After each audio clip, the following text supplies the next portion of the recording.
ये कहानी एक ऐसे चोर की है जिसकी जिंदगी केवल एक छोटी सी सीख से पूरी तरह बदल गई।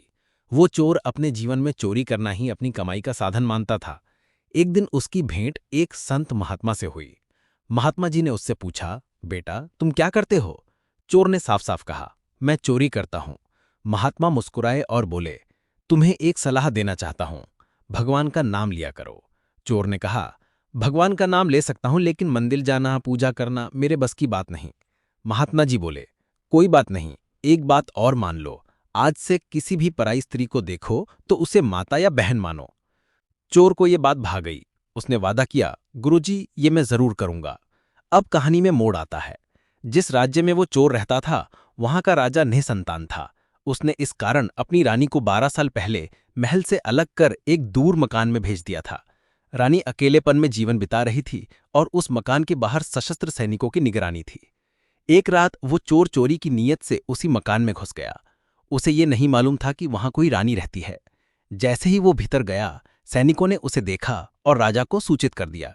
राजा खुद मौके पर पहुंचा और खिड़की से सब देखने सुनने लगा। अंदर रानी की नजर चोर पर पड़ी। रानी बोली, तुम कौन हो? चोर बोला, माफ कीजिए, मैं चोरी करने आया था, कृपा कर सैनिकों को मत बताइए। रानी मुस्कुराकर बोली, ठीक है, नहीं बताऊंगी, लेकिन बताओ आए कैसे हो? चोर बोला, ऊंट पर आया हूं। रानी ने कहा, अगर मैं तुम्हारे ऊंट को सोने चांदी से भर दूं तो क्या तुम मेरी एक इच्छा पूरी करोगे? चोर 2 कदम पीछे हट गया। उसने हाथ जोड़ते हुए कहा, आप मेरी माता के समान हैं, मैं कोई ऐसा कार्य नहीं कर सकता जो पुत्र को शोभा ना दे। राजा ये सब सुन रहा था। वो अत्यंत प्रभावित हुआ और तुरंत सैनिकों संग भीतर आया। चोर को पकड़ लिया गया, लेकिन राजा ने उसे सजा देने के बजाय दरबार में ले जाकर कहा, तुमने मुझे बहुत प्रभावित किया, मांगो क्या मांगते हो? चोर ने सिर झुकाकर कहा, महाराज मेरी एक ही विनती है, आपकी रानी जो पिछले 12 वर्षों से अलग रह रही हैं उन्हें वापस राजमहल में ले आइए।